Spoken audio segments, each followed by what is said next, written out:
चुल्लापुर नाम के एक गांव में रंगनाथ नाम का एक बूढ़ा लोहार रहता है।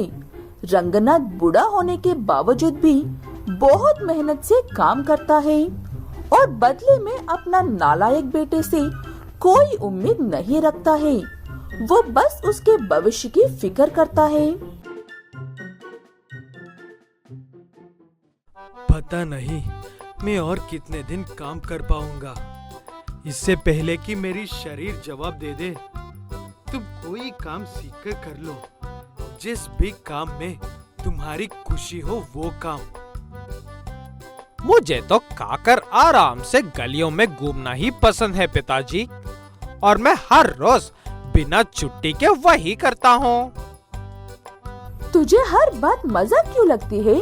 एक ही बेटा है कहकर इतना प्यार ना करते तो आज ऐसा नहीं होता। सब हमारी ही गलती है। ऐसे बिट्टू के माँ बाप हर रोज उससे परेशान होते रहते हैं, लेकिन बिट्टू को अपने माँ बाप की परेशानी से कोई दिक्कत नहीं होती है। वो मजे के चक्कर में बहुत गलत काम कर रहा था और उसे ये बात समझाने वालों से 10 कदम दूर ही रहता है। क्यों रे नालायक, सुबह हो गई और तू सूरज के साथ ही गलियों में घूमने के लिए निकल गया है। कुछ तो शर्म कर और अपने माँ बाप की सहायता करो। क्या बूढ़े चाचा, आप भी सुबह सुबह शुरू हो गए? अभी अभी घर से एक भाषण सुनकर आ रहा हूँ। ऐसे कहते हुए बिट्टू वहाँ से चला जाता है और दिन भर में एक बार भी वहाँ से लौटकर नहीं आता है। ऐसे ही गलियों में घूमकर खाने के लिए घर लौटे हुए बिट्टू को उसके खड़ूस मामा नजर आते हैं। लो, आ गए हैं हमारे गलियों में घूमने वाला राजकुमार। तुम्हारे आने से पहले यहाँ पर तुम्हारी ही चर्चा हो रही थी। आगे भी मेरी ही चर्चा होने वाली है, तो क्या सोच रहे हो? कह दो जो कहने के लिए इतनी दूर से सफर करके आए हो। मेरे तो कान पक गए एक ही बात सुन सुनकर। बिट्टू के मामा उसके लिए एक गाय लेकर आए थे ताकि वो उससे दूध का व्यापार करके कुछ पैसे कमाकर अपने माँ बाप की मदद कर सके। बस इतना कहकर बिट्टू के मामा वहाँ से चले जाते हैं। लेकिन बिट्टू एक दिन भी उस गाय के दूध को निकलकर व्यापार करने के बारे में नहीं सोचता है।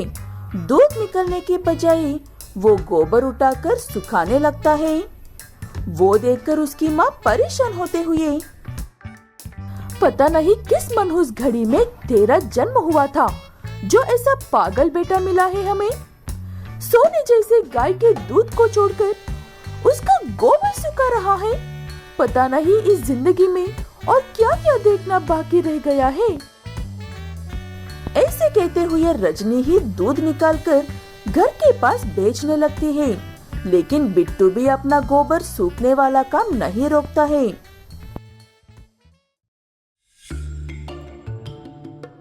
सुना है तुझे गाय के दूध से ज्यादा उसके गोबर में दिलचस्पी है। तू जैसे सरफिरे से और उम्मीद भी क्या कर सकते हैं। ऐसे गांव के कुछ लोग अब बिट्टू का मजाक भी उड़ाने लगते हैं, लेकिन बिट्टू किसी की बात का कोई जवाब नहीं देता है और एक दिन उस सुखाए हुए गोबर को गीले गोबर के साथ मिलकर अपने सारे घर पर लगाने लगता है, छत से लेकर दीवारों तक। वो देखकर रंगनाथ, ये क्या बेवकूफ हरकतें कर रहा है मेरे घर के साथ। मैं अब तक तो चुप था, लेकिन अब तेरी ये हरकतें मुझसे बर्दाश्त नहीं हो रही है। निकल जाओ मेरे घर से। जैसी आपकी इच्छा है पिताजी, लेकिन अपना काम खत्म करके ही जाऊंगा यहाँ से। मुझे बस ये काम करने दीजिए। ऐसे कहते हुए बिट्टू सारे घर को गोबर हाउस बनाने के बाद ही वहाँ से हटता है असल में बिट्टू ये सब इसीलिए कर रहा था क्योंकि पिछले 10 दिन से न्यूज़ में कुछ अजीब से परेशान करने वाले ढेर सारे कीड़ों का झुंड उन्हीं के गांव की ओर बढ़ रहा है। इसलिए बिट्टू ये गोबर लगा रहा था। बिट्टू भी काम खत्म करके एक पेड़ के पास जाकर बैठ जाता है। कुछ ही देर में वो उड़ते हुए कीड़े आता है और गांव में हर एक के घर के पास एक बड़ा झुंड रह जाता है। लेकिन रंगनाथ के घर के आसपास भी एक कीड़ा भी नजर नहीं आता है। उस गोबर की वजह से रजनी अपने सारे काम हर रोज की तरह कर रही थी। हमने हमारे बेटे के साथ ठीक उस वक्त छोड़ दिया जब वो समझदारी और जिम्मेदारी वाला काम करने लगा था। वो हमें सुरक्षित रखकर खुद पता नहीं कितना परेशान हो रहा है। अपनी पत्नी की बात सुनकर रंगनाथ अपने बेटे को ढूंढने के लिए जाता है और उसे ढूंढकर घर लेकर आता है। उसके बाद कीड़े जाने तक का इंतजार करके बिट्टू सारी जिम्मेदारियां खुद ही संभालकर अपने माँ बाप को आराम करने को कहता है। एक बड़े से जंगल में एक बड़ी सी अकेली हाथी रहती है। जंगल में उससे बड़ा कोई जानवर नहीं था, इसलिए कोई भी उसके पास नहीं आते थे। उस अकेली उदास हाथी को एक दिन उसी के साइज एक और हाथी मिलता है और उन दोनों में अच्छी दोस्ती है। मुझे लगता है अब हमें शादी कर लेनी चाहिए। सब अपने घर परिवार बसा रहे हैं, फिर हम क्यों नहीं? मैं भी तुम्हारी इस बात से सहमत हूँ। हम जल्द से जल्द शादी करके अपना घर बसा लेते हैं। ऐसे कहते हुए वो हाथी और हाथनी शादी कर लेते हैं और बहुत ही खुश रहने लगते हैं। और एक दिन उन्हें पता चलता है कि हाथनी गर्भवती है। इस बात से दोनों पति पत्नी बहुत ज्यादा खुश थे।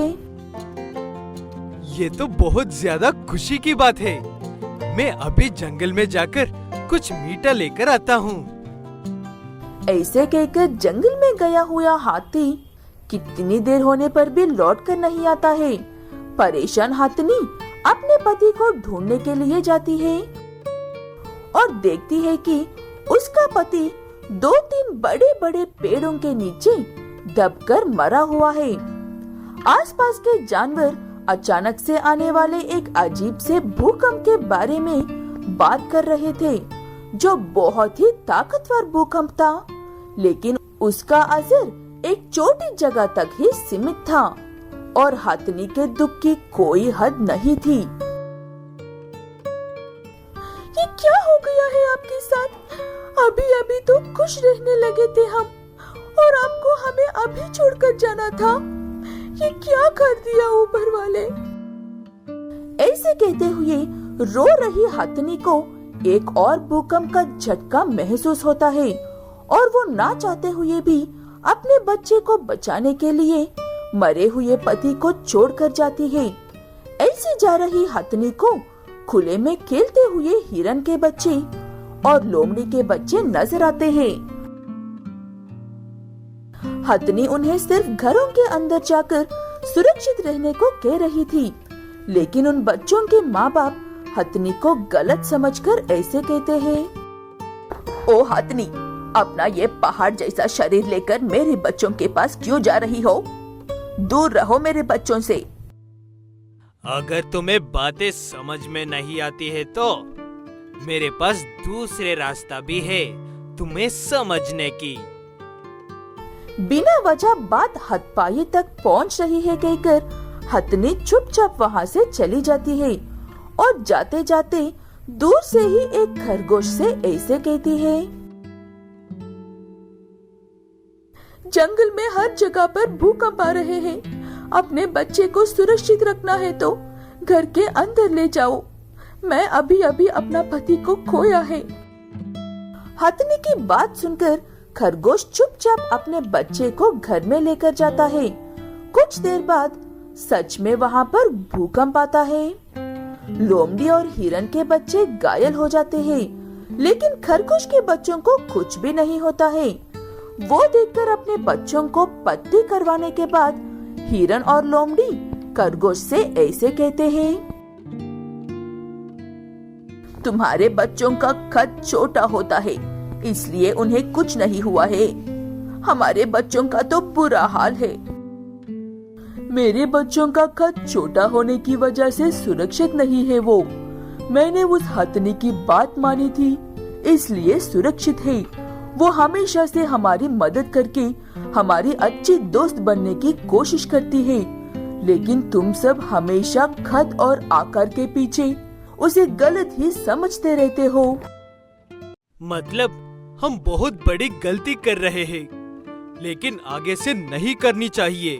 चलो उस हाथनी से माफी मांगकर उसे अपने साथ लेकर आते हैं। ऐसे कहते हुए सभी जानवर मिलकर हथनी के पास जाते हैं, लेकिन वो भूकंप झटके में घायल होकर जमीन पर पड़ी हुई थी। वो देखकर सभी जानवर घबरा जाते हैं और सोचने लगते हैं कि इतनी बड़ी हथनी को उठाकर कैसे ले जाया जाए।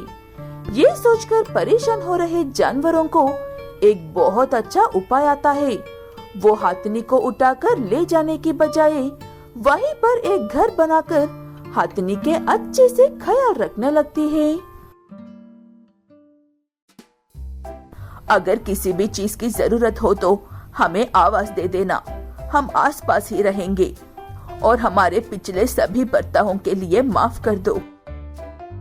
ऐसे कहते हुए सभी जानवर अपने अपने निजी कामों में लग जाते हैं। हथनी को उसके पति के जाने का दुख तो था, लेकिन उसे खुशी थी कि अब उसके बच्चे को उसी की तरह बड़े होने की जरूरत नहीं है। उसके बच्चे के भी दोस्त बनेंगे। अब कुछ दिनों बाद हथनी अपने बच्चे को जन्म देती है और सभी जानवर मिलकर इस खुशी में जश्न मनाते हैं।